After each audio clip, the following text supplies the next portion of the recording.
प्रेक्षक हो, मुंबई महानगरपालिका निवडणुकीत विजय संपादन करायचाच या उद्देशानं उद्धव ठाकरे आणि राज ठाकरे यांना झपाटलंय. अर्थात वेडी माणसंच इतिहास घडवतात असं म्हणतात.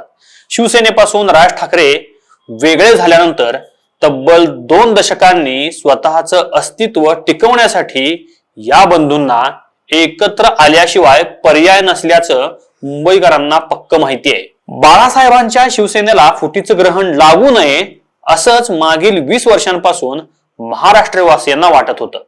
याकरता शिवसेना आणि मनसे या पक्षातील काही नेत्यांनी देखील प्रयत्न केले, पण मराठी हितासाठी दोघाही भावांना एकत्र यावं असं कधीच वाटलं नाही.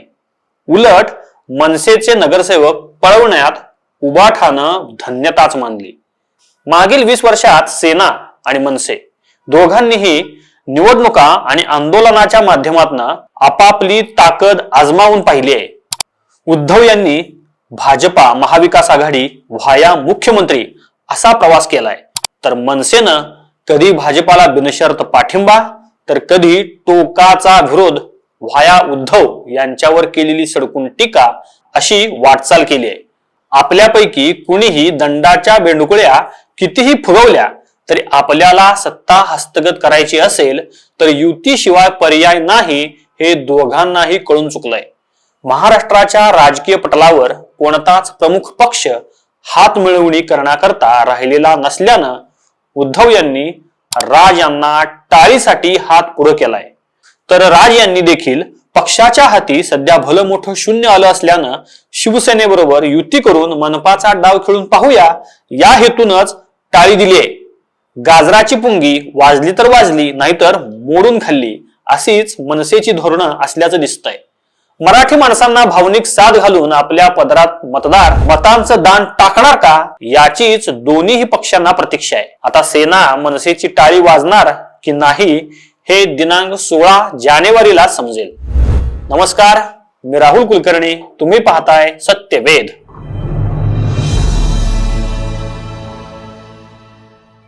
मागील अनेक वर्ष मनसेत असलेले प्रकाश महाजन यांनी नुकताच एकनाथ शिंदे यांच्या उपस्थितीत शिवसेनेत प्रवेश केला. मागील 15 वर्षांपासून अधिक काळ मनसेचे नेते म्हणून परखड व्यक्तिमत्व म्हणून त्यांची ओळख आहे. त्यांनी मनसे आणि उभाटा युतीच्या पार्श्वभूमीवर विचारलेल्या प्रश्नांवर मार्मिक भाष्य केलं. ते ऐकाच. आता हा अगदी शेवटचा क्षण आहे. आता जर मराठी माणूस एकत्र आला नाही तर येणारा निवडणूक असं सांगितलं. कुणासाठी एकत्र आला नाही?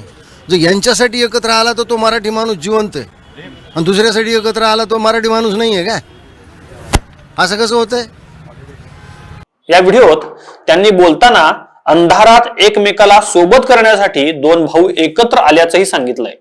त्यात चुकीचं काहीच नाही, कारण दोन्ही पक्षांची आतापर्यंतची वाटचाल पाहता अंधार युगाच्या दिशेनंच त्यांची पावलं पडत असल्याची मतदारांची खात्री झाली आहे. पक्षाला निश्चित ध्येय धोरण नाहीत. वाट फुटेल त्या दिशेनं जायचं अशानं पक्ष वाढत नाही हे लक्षात ठेवलं पाहिजे. दक्षिणेकडील राज्यांकडे पाहिल्यास आपल्याला प्रादेशिक पक्ष राष्ट्रीय पक्षांना विकास कामांच्या जोरावर कसं वाकवू शकतात याचा अनुभव घेतलाय. तिथं मतदारांच्यातच त्यांच्या भाषेबद्दलचा अभिमान देखील ठासून भरलाय. त्याला पद्धतशीरपणानं वारा घालण्याचं काम तेथील प्रादेशिक पक्ष करतात, कारण त्यांना आपणच कट्टर भाषाभिमानी हे दाखवून द्यायचं असतं. अर्थात केवळ भावनात्मक राजकारणाच्या जोरावर तेथील राज्यात कोणी टिकाव धरू शकत नाही. ममता बॅनर्जी यांचंच उदाहरण घ्या. हिंदू मतदारांना काय वाटेल असला विचार न करता मुस्लिम तुष्टीकरणाची नीती त्यांनी उघडपणे अवलंबली. त्यांच्या जोडीला बंगाली भाषेचा मुद्दा आहेच. त्याप्रमाणेच केंद्रातील सत्ताधीशांशी पंगा घेण्याचं धाडस त्यांनी दाखवलंय. याशिवाय सत्तेवर मांड असल्यानं विकास कामं देखील करण्यात येत आहेत. त्यामुळेच मोदी लाटेत देखील त्यांची सत्ता हिरावून घेण्यास दिल्लीश्वरांना जमलेलं नाही. याच्या उलट चित्र महाराष्ट्रात आहे. दिवस रात्र स्वतःच्या भल्यासाठी मराठीचा जप करून तुम्ही मराठी माणसांच्या भल्यासाठी काय केलं असा प्रश्न आता नवमतदार मनसे आणि उभाटाला विचारू लागलाय. केवळ आंदोलन करून प्रश्न सुटत नाहीत, ते सुटल्यासारखे वाटतात, पण कालांतरानं तेच प्रश्न पुन्हा डोकं वर काढतात. 20 वर्षानंतर एकत्र आलेले 2 भाऊ घेणाऱ्या पत्रकार परिषदेचा इलेक्ट्रॉनिक मीडियात केवढा गाजावाजा करण्यात आला. जणू काही देशापुढचे सर्व प्रश्न दोन पक्षांच्या युतीमुळे चुटकीसरशी सुटणार आहेत. सकाळपासून विविध चॅनेल्सवर युतीच्या चर्चा होत्या. अगदी उद्धव आणि राज घरातून निघाल्यापासून लाईव्ह कव्हरेज दाखवण्यात येत होतं. साहजिकच संयुक्तिकरित्या घेण्यात येणारी पत्रकार बैठक किमान पाऊण तासाच्या पुढे चालेल असा मराठी प्रेमींचा अंदाज होता. प्रत्यक्षात अक्षरशः 10 मिनिटात पत्रकार बैठक गुंडाळण्यात आली. पत्रकार बैठकीत भाजपवर टीका करण्यात दोन्ही भावांनी समाधान मानलं. त्यापेक्षा मनपात आम्ही सत्तेत आल्यावर काय करणार याचा लेखाजोखा दोघा भावांनी मांडला असता तर ते अधिक संयुक्तिक ठरलं असतं. पण विकास कामांकडे दुर्लक्ष करून भावनात्मक साथ घालायची एवढंच करण्याचं बहुधा मनसे आणि उबाठानं ठरवल्याचं दिसतंय. या प्रकाराच्या नीतीनं काहीही साध्य होणार नाही. मनपा निवडणुकीतील संधी घालवू नका, आम्हालाच निवडून द्या, अन्यथा मुंबई महाराष्ट्रापासून तोडण्याचं काम सत्ताधारी करतील हा घासून गुळगुळीत झालेला मुद्दा उद्धव यांनी काढलाय. त्याला मतदार आता फसणार नाहीत. मुळात मराठी माणूस म्हणजे मनसे किंवा उभाटा नाही हे लक्षात ठेवलं पाहिजे. अन्य पक्षांना निवडणुकीत जी मतं पडणार आहेत ती येथील मराठी माणूसच देतो आणि सत्तेसाठी एकत्र येण्यासाठी तुम्ही जी खेळी खेळली आहे ती न समजण्या इतपत मराठी मतदार दूध खुळा राहिलेला नाही. आता मराठी माणसांबद्दल एवढा कळवळा येण्यापेक्षा राज ठाकरे शिवसेनेतून बाहेर पडू नयेत यासाठी उद्धव ठाकरे यांनी प्रयत्न केले असते तर खऱ्या अर्थानं मराठी माणूस सुखावला असता. बाळासाहेब असताना शिवसेनेनं मराठी माणसाच्या हिताचे असंख्य निर्णय घेतले, रस्त्यावर उतरून तसंच मार्मिकच्या माध्यमातून लढा दिला. पण मनपात अनेक वर्ष सत्तेत असणाऱ्या आणि उद्धव ठाकरे यांच्या नेतृत्वाखालील जुन्या शिवसेनेनं काय दिवे लावले हे मुंबईकरांना माहिती आहे. याच संदर्भात ज्येष्ठ पत्रकार निखिल वागळे काय म्हणतात ते ऐका. उद्धव ठाकरेंच्या काळामध्ये भ्रष्टाचाराला शिस्त आली. बरं. म्हणजे 15% 20% घ्यायचेच असं एक त्याला त्यांनी लावलं. महापालिकेमध्ये 50,000 कोटीचं बजेट आहे. 50,000 कोटी. 15% किती होतात तू मोज. किती होतात 15%? बघ ना. 10% म्हणजे 5,000 कोटी होतात 50,000च्या. एवढे पैसे तुम्हाला जर दरवर्षी मिळणार असतील तर काय म्हणजे मला हे पटतच नाही उद्धव ठाकरेंकडे पैसे नाहीत वगैरे. मनसे ज्यावेळी उभाटाच्या विरोधात होती त्यावेळी राज ठाकरे यांनी प्रचार सभेत यांचा कसा समाचार घेतला होता हे लक्षात आहे का? नाही? मग ऐका. घ्या गेल्या काही वर्षातली आंदोलनं घ्या शिवसेनेची.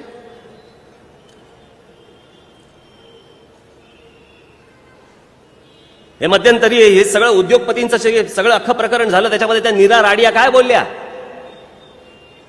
त्याचं अख्खं डॉक्युमेंटेशन आहे, त्याचं अख्खं लेखी स्वरूपामध्ये आहे. त्या नीरा राडिया असं म्हणाल्या की शिवसेनेच्या नेतृत्वाला सांगितलं की पैसे देऊन आंदोलनं होतात, आंदोलन करायला सांगितली की आंदोलनं करतात दुसऱ्या उद्योगपतींच्या विरोधात आणि थांबा म्हटलं की थांबले जातं, असं त्यांच्या डॉक्युमेंटेशनमध्ये जो विधानसभेमध्ये देखील विषय निघाला होता. पहिल्यांदा कुटुंबाला सांग मुंबई महानगरपालिकेत जाऊ नको म्हणून.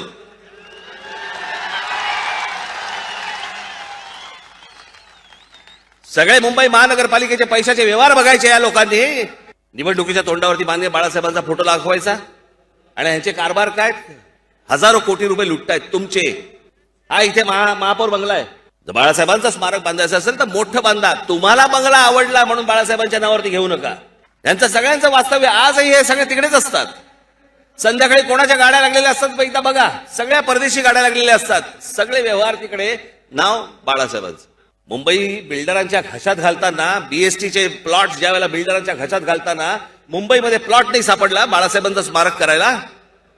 आता हा पुढचा व्हिडिओ मनसेचे नेते संदीप देशपांडे यांचा पहा. म्हणजे गेली 25 वर्ष या मुंबई महानगरपालिकेवर ज्या शिवसेनेची सत्ता होती, तुम्ही गेल्या 25 वर्षात या मुंबई महानगरपालिकेच्या भ्रष्टाचाराची एकही सुरस कथा सोडली नाही. आज आदित्य ठाकरे सगळीकडे सांगत फिरतात रस्त्यामध्ये भ्रष्टाचार झाला झाला झाला. हो झाला, 100% झाला. पण तुम्ही जेव्हा सत्तेत होतात तेव्हा भ्रष्टाचार झाला नाही का? तेव्हा रोडची गेल्या 25 वर्षातली आपण यादी काढा. 6 मारवाडी कॉन्ट्रॅक्टर आहेत मी पाहिजे तर नावंही सांगू शकतो त्यांची. त्या मारवाडी कॉन्ट्रॅक्टरच्या व्यतिरिक्त कोणालाही महापालिकेत रस्त्याची कामं मिळत नव्हती. मग ते मारवाडी 6 कॉन्ट्रॅक्टर, माझा प्रश्न आहे, शिवसेनेचे जावई होते का की त्यांनाच कामं मिळत होती? का कॉर्पोरेट कंपन्यांना कामं दिली नाहीत? का आमचा एखादा मराठी कॉन्ट्रॅक्टर महानगरपालिकेत काम करू शकत नव्हता? का किती आमच्या मराठी मुलांना तुम्ही महानगरपालिकेतली कामं दिली, त्यांना सक्षम बनवलं? उद्धव ठाकरे यांच्या हातात महानगरपालिका जायच्या पूर्वी ज्या समस्यांचा सामना मुंबईकर करत होते त्यातील बहुतांशी समस्या आज देखील सुटलेल्या नाहीत. हे वास्तव दुर्लक्षून कसं चालेल? याच विषयावरून ज्येष्ठ पत्रकार राजदीप सरदेसाई यांनी आदित्य ठाकरे यांना कसं गप्प केलं ते पहा. You said that show me one road in Mumbai that's motorable. You're effectively claiming Mumbai is collapsing. You've been running Mumbai for 25 years. Not for the last 3 years. One minute. Don't tell me that the roads of Mumbai suddenly in the last 3 years became less motorable. You've been running this city for 25 years. You were in charge of the BMC, the richest civic body. The opposition in the BMC will ask, when Aditya Thackeray says Mumbai is collapsing, they will say you are responsible for the collapse. It was your cooperators who are accused of enriching themselves. Many of them have switched sides. That's another matter. But all of them were accused of using Mumbai as a cash cow. So how can you today claim that Mumbai's lack of civic infrastructure is because of Devendra Fadnavis and the BJP? आत्ताच्या techno-savvy मतदाराला संधी साधू कोण आणि विकास कामांसाठी झटणारं कोण यातील फरक समजलाय. मराठी माणसांसाठी तुम्ही काय केलं याचा तपशील प्रचार सभेतून उद्धव आणि राज ठाकरे यांनी जाहीर करावा. नाहीतर अफजल खान, कोथळा, सैनिक, वाघनक, गुजराती, परप्रांतीय, मराठी या शब्दांचं जाळं मतदारांवर फेकू नये. आणि समजा फेकलेच तर मतदार त्याला काडीचीही किंमत देणार नाहीत. विकास कामांच्या मुद्द्यावर निवडणूक लढवण्यात आली तर मनसे उभाठा युती विजयाच्या दिशेनं वाटचाल करेल. भाजपाचे मंत्री नितीन गडकरी यांनी मतदारांनी कोणती जबाबदारी पार पाडावी याविषयी सांगितलेली वाक्य मतदारांनी लक्षात ठेवली पाहिजेत. गडकरी म्हणतात, या देशात विचार भिन्नता हा प्रॉब्लेम नाही आहे, विचार शून्यता हा प्रॉब्लेम. तुम्ही कोणाही पक्षाच्या विचाराचे असाल, कम्युनिस्ट असाल, समाजवादी असाल, पण तुमच्या विचारशी तुम्ही प्रामाणिक राहायला पाहिजे. आपल्याला मुळात याला जबाबदार तुम्ही आहे, खुपणारे तुम्हीच जबाबदार. तुम्ही मत देताना जसं तुम्ही तुमच्या मुलीकरता नवरा बघता, मुलगा बघता, किती विचार करता, तो कसा असला पाहिजे, त्याची सासू कशी असली पाहिजे, आई वडील कसे असले पाहिजे, घर कसं असलं पाहिजे. मग मत देताना का नाही गंभीरतेने विचार करत? तुम्ही म्हणता माझ्या जातीचा आहे म्हणून याला मत देईन, मग माझा भाषेचा आहे म्हणून त्याला मत देईन. ज्या दिवशी जनता हे ठरवेल की आम्ही देणारं मत विचारपूर्वक देऊ, आम्ही असं मत बिलकुल चुकीच्या माणसाला देणार नाही, त्या दिवशी राजकारणात आपोआप बदल. वा, तुर्तास एवढंच. तुम्हाला हा विषय कसा वाटला ते कमेंट बॉक्स मध्ये लिहा आणि सत्यवेद चॅनेलला लाईक, शेअर आणि सबस्क्राईब करायला विसरू नका. पुन्हा भेटूच पुढचा विषय घेऊन. तोपर्यंत नमस्कार.